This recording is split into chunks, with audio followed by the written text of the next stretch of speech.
Let's come back to Kepler for a moment. Not only Kepler in terms of the new astronomy some 410 years ago, putting science on the level of art, Kepler and Shakespeare. One of the great operas of our time is Kepler by Philip Glass. And Glass is one of the most famous of all of the composers of the 20th century. Philip Glass is in his late 70s, born in Baltimore. Studied composition at the best places, the University of Chicago, Juilliard School of Music, and then with Nadia Boulanger in Paris, and then all of his musical compositional savvy underwent a transformative vision. He studied with Ravi Shankar and his tabla player, Ala Takla. It showed him something about the sophistication of Indian music, especially the raga, and its sensitivities to minuscule variations within what initially sounds like repetition.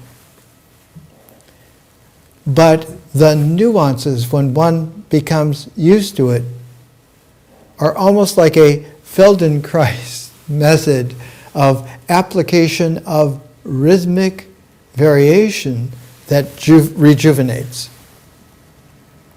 In the raga musicality, there are 22 keys, but hardly anyone ever uses the full 11 that would be hearable even in minuscule, attentive exactness, because most of those dimensions come before sound registers in emergence. The Sanskrit term for that field, a zero field before sound occurs, because sound cannot occur until there's space, and space cannot occur until there's time, and time before it emerges. There is a fertile silence that allows for all of it to come together. The Sanskrit word for that is sphota, S-P-H-O-T-A.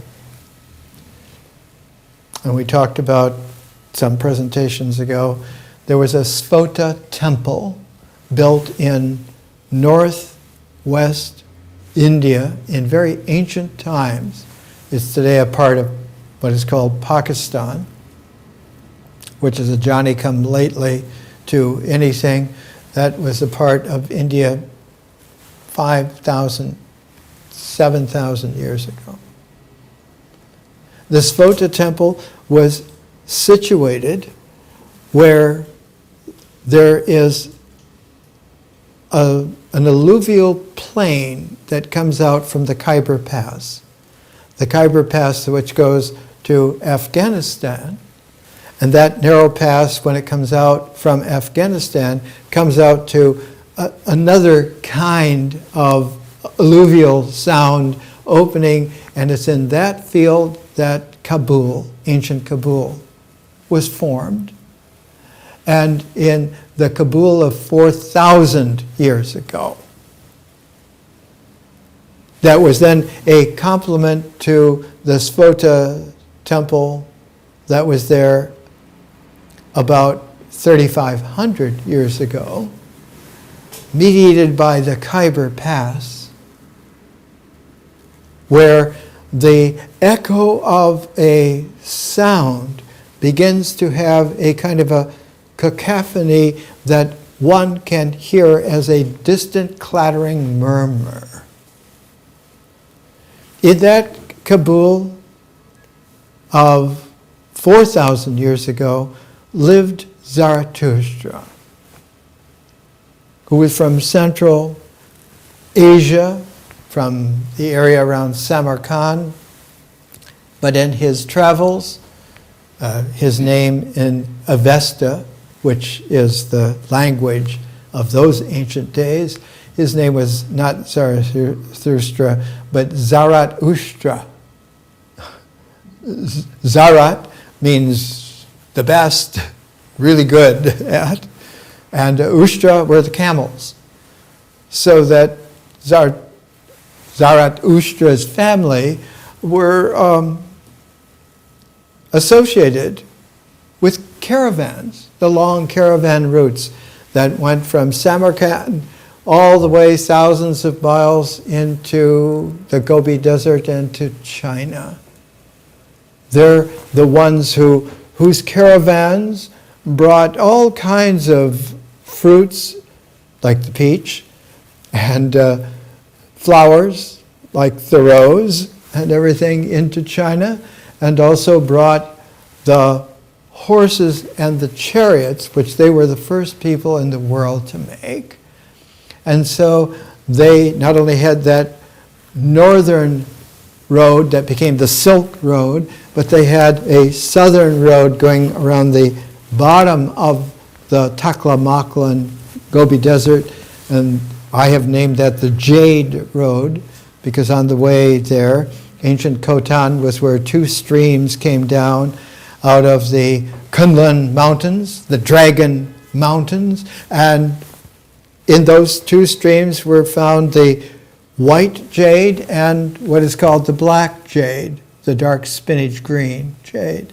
And so the introduction of chariots and jade and flowers and fruit came into China just at the time when the kingship was getting a little stale, and the first dynasty was made in China about the time that Zarathustra had moved, because he had married the king of Kabul's daughter, and he wrote his Gathas there. And as Zarathustra's Gathas are the first time that a written language, poetic, was able to be not just read but sung. That's why they're called Gathas, because one sang them, one intoned them, is a pedestrian way to say it. They were sung.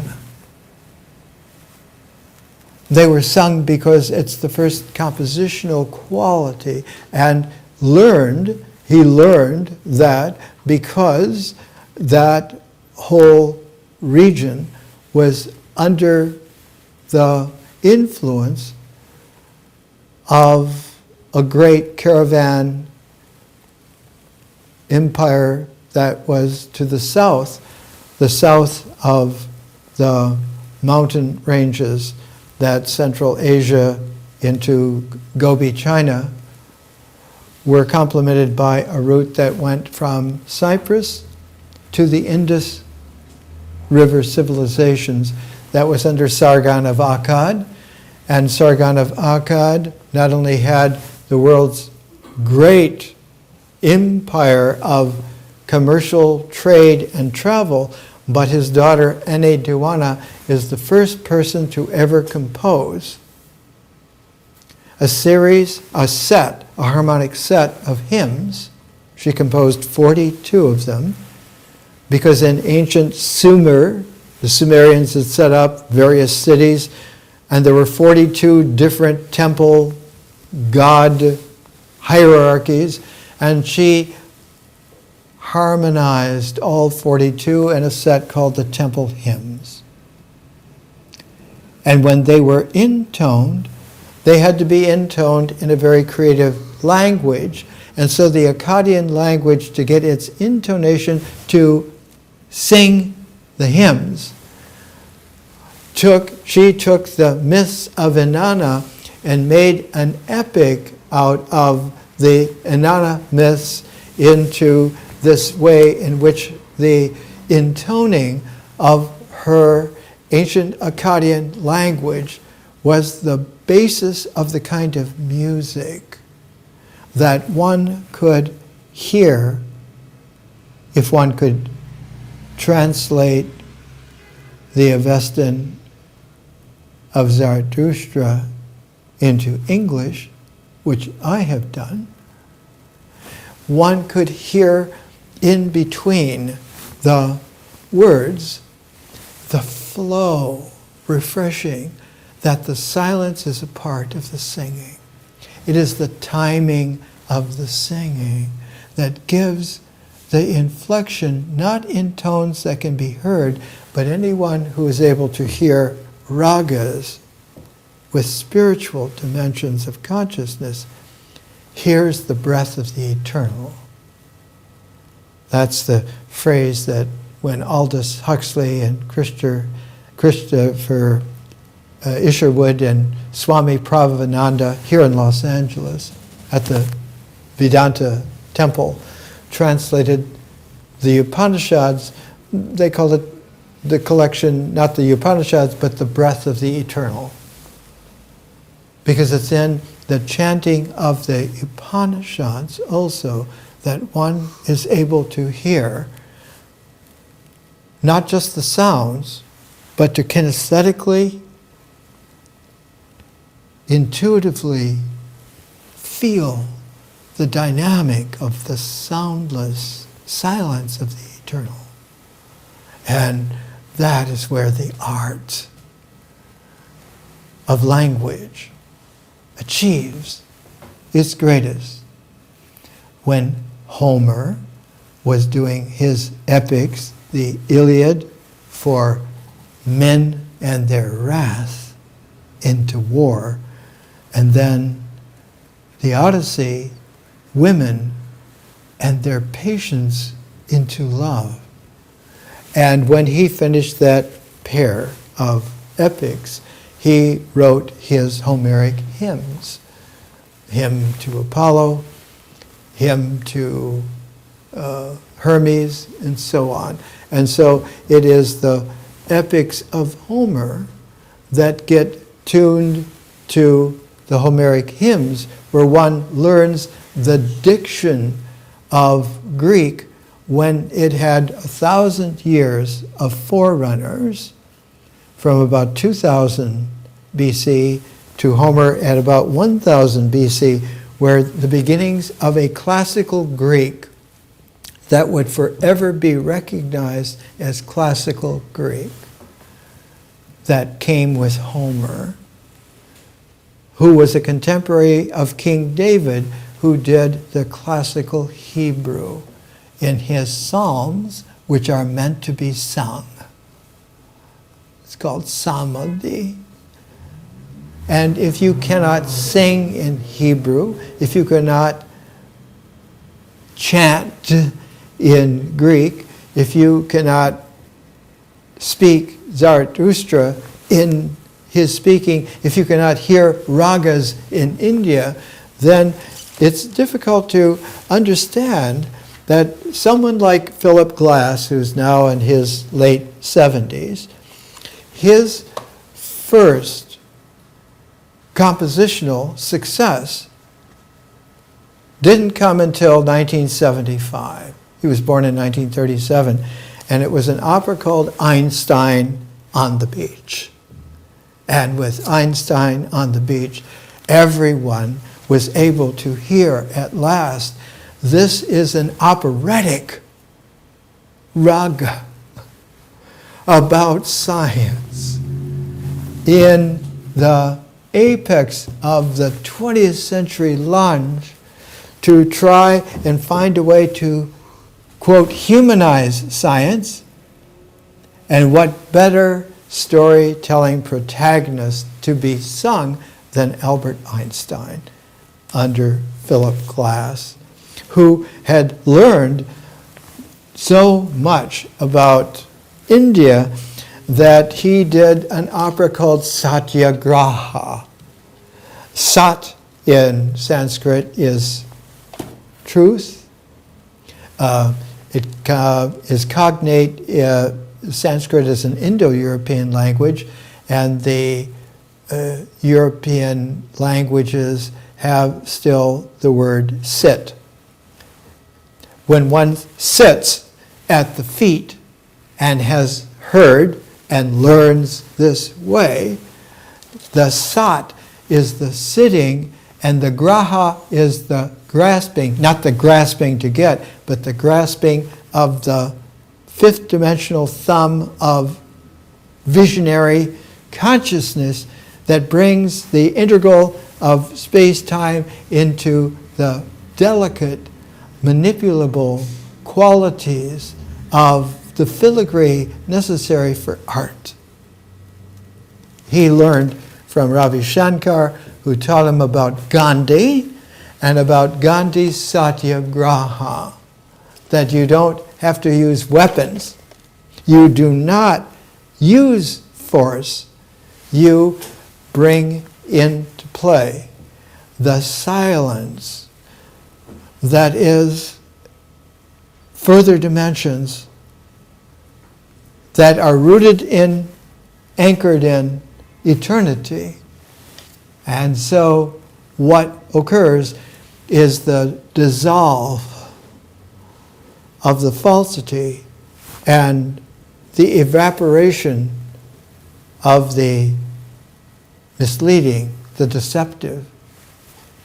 And one then begins to have something where you could do an opera like Philip Glass did about the Dalai Lama, Kundran. Or he could do an opera like La Belle et la Bête, The Beauty and the Beast, especially Jean Cocteau's version of it. He's done symphonies, Symphony number 3. He's done violin concertos. He's done things like Kakwayatsi, original motion picture soundtrack. And so it is this quality that the 21st century is gifted to have. It is a way in which the Hopi word, Kwanakatsi, or the Sanskrit word svota, or the Avestan word gasas, which then, when it is given its translation into an Indian language that was just beginning, Sanskrit, gasa in Sanskrit became pronounced a little bit different, became Gita. And so one has the Avestan mantra becomes mantra. And so Zarathustra's Avestan informed the way in which there was, about 1500 BC, a development of Sanskrit in India. And at the same time, there was a movement that also went into Egypt on the other side of the resonances. And about 1500 BC, you had someone in Egypt, the first Egyptian pharaoh who was a woman, Hatshepsut. And she was tuned to the 1500 BC beginning Sanskrit with the Rig Veda, which commemorated that. And so Egypt and India, about 1500 BC, 3,500 years ago, had a meeting of the spirits, and the in-between fulcrum was Ethiopia, the ancient land of Sheba, which is why the Ethiopians are India, Egyptian, African men and women to this day. One has to be able to understand history, art, and vision, as well as the cycle of integral, in order to have all of the dimensions that come together as a grand complementarity that then generates that third kind of space, the hyperspace, where a conscious cosmos is fertile enough to reach all the way around and begin anew at any instant that the fertility emerges or absorbs. And so all the particality of a quantum subatomic world comes in and out as freely as breathing of a phenomenality of absorption, of emission, of absorption. And it is this dance of energy that is real. There is no way that there is any positing of something false once that is released into the dimensions of consciousness. Another great musical composer genius is Vangelis of the 20th century. And his great, one of his great soundtracks was for Blade Runner, as well as Chariots of Fire and so forth. His Mythodia was the way of doing a kind of an operatic outdoor event on an Athens night about the missions to Mars, about the way in which the mythology of Mars was being transformed, not reduced to the technology of machines, but of being expanded consciously so that the myth became a mythodia. It became a music composition. It was huge, long, complicated, loved, and presented underneath the Acropolis ruins in late 20th century Athens, and then heard round the world.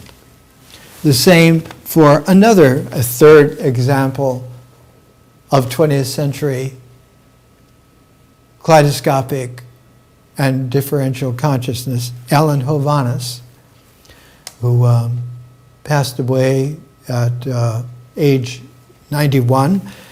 His compositions, many of them interstellar, Star Dawn, Celestial Fantasies, Celestial Gate, Visionary Landscapes, Visions, all of this from an Armenian who married a Scottish woman in Boston and whose son, Alan Hovhaness, became one of the first of the stellar civilization composers before Vangelis, before Philip Glass,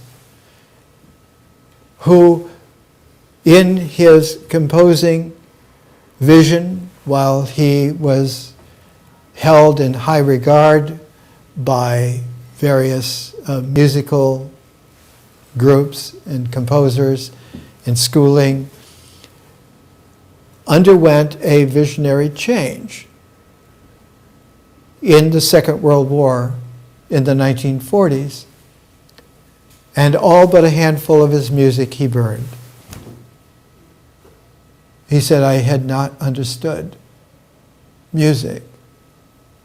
Now I'm going to write to begin to approach."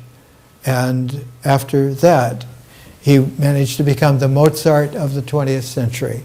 He had over 400 compositions, among them 67 symphonies, and yet to be found, yet to be discovered, though one can go a long time. Another Vision CD that came out, Hildegard of Bingen, She had to wait 900 years. 900 years before her music could be heard, before her art could be seen, before her prismatic person could be appreciated. Why? Because something happened vis-a-vis Hildegard of Bingen when she lived in the 1100s, in the 12th century, that sealed off her work so that it was not heard, it was not seen, it was not understood. She was invisible. She was non-existent because her correspondent, her number one correspondent, was Bernard of Clairvaux, the founder of the Carthusian order. Lots of correspondence, almost none of it survived. Many compositions. There was a whole packet of CDs made to celebrate the 900th birthday of her in 1979. Her music was not heard, her art was not seen, her person was not recognized, because Bernard was an agent of the ruling established order under the Pope, under ritual Orthodox Roman Christian Empire holding. And Bernard of Clairvaux was an arch rival of Peter Abelard, and sought to muffle also Abelard's wife and dear love, Heloise, so that their whole appreciation would have been lost, except for the fact that Abelard was a Odyssean-type figure who survived Heloise's angry uncle that Abelard was going to need to marry because he was going to have a child with his niece Heloise. The child, a boy, was born named Astrolabe, and Astrolabe is the instrument by which one does celestial reckoning. One of the great scenes in Chaucer's Canterbury Tales is the use of the astrolabe to be able to understand where we are in the universe. Is not just looking astrologically at ideology of stars, but being able to observe and do the computational kind of observing that one can navigate by.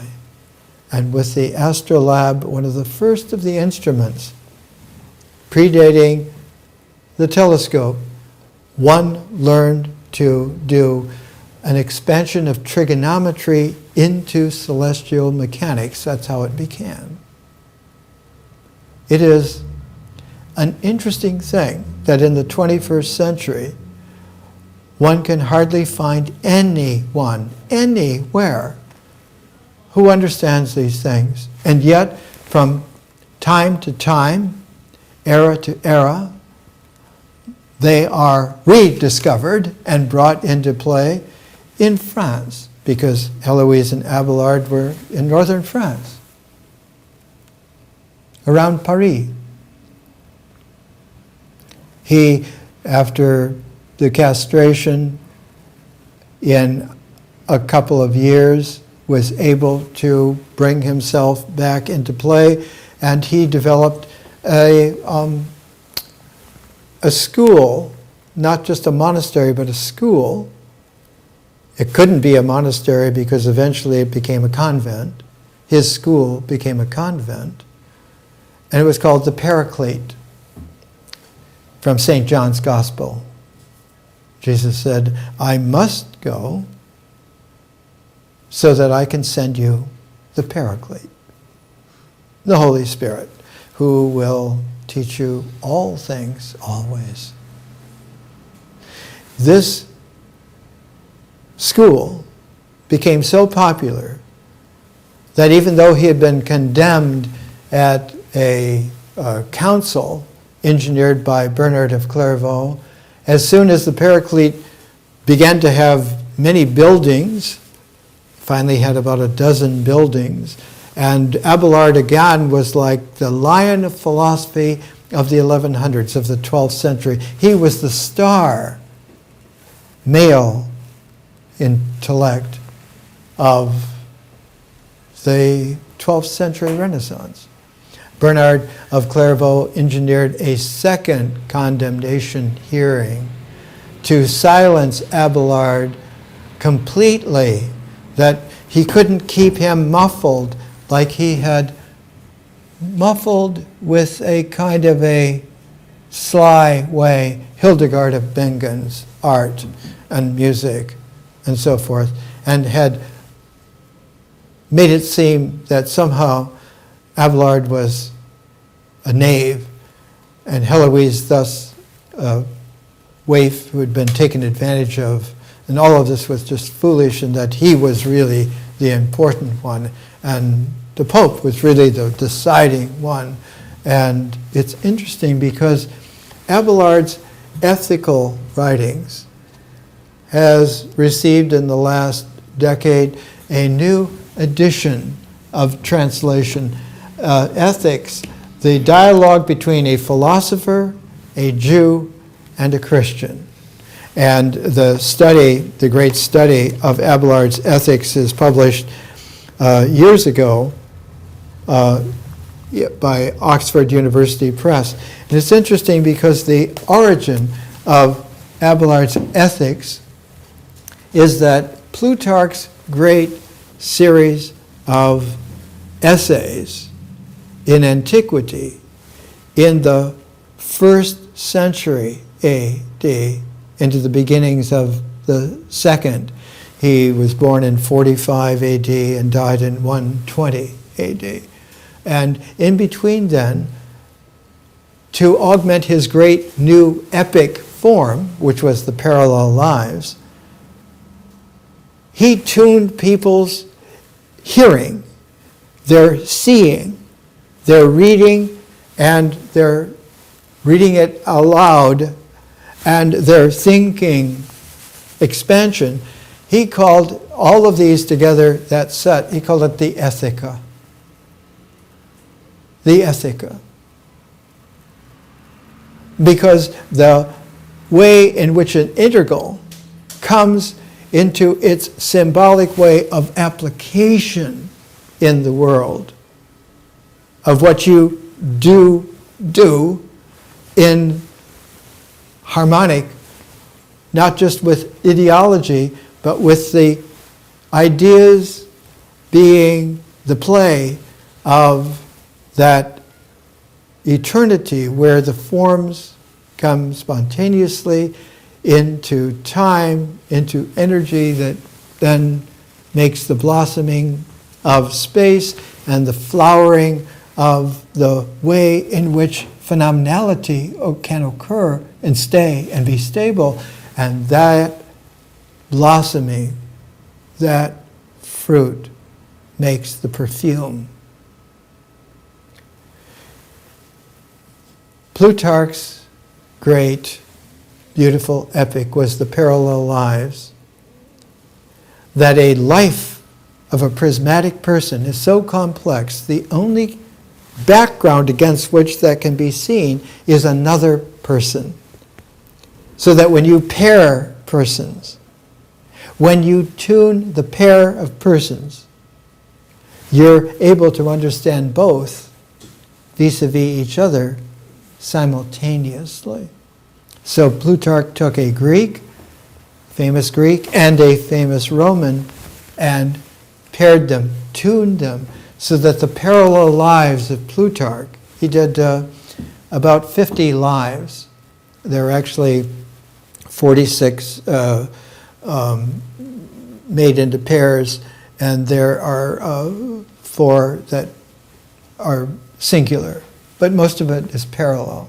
For instance, the pairing of Alexander the Great was Julius Caesar. So that The Parallel Lives of Plutarch was, for me,